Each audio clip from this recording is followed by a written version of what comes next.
এটা আমার স্পেশাল রসুন কাঁচা লঙ্কা হিঙের ফোড়ন দিয়ে আমের টকের আচার, শুধু খাট্টা।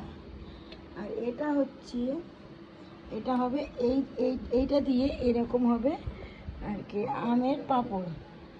এটাকে দিয়ে এরকম আমের পাঁপড় তৈরি করা হবে। এর মধ্যে এখনো এক স্টেপ কাজ বাকি আছে। হ্যাঁ, এটা আমের পাঁপড় হবে এটা দিয়ে। আর এইটা হচ্ছে আমার লঙ্কার আচারটা, এগুলো সব লঙ্কার আচার। আর এইটা হচ্ছে মিষ্টি আচার, টক ঝাল মিষ্টি নোনতা, অনেক টেস্টি। এটা টক ঝাল মিষ্টি, এটার মধ্যে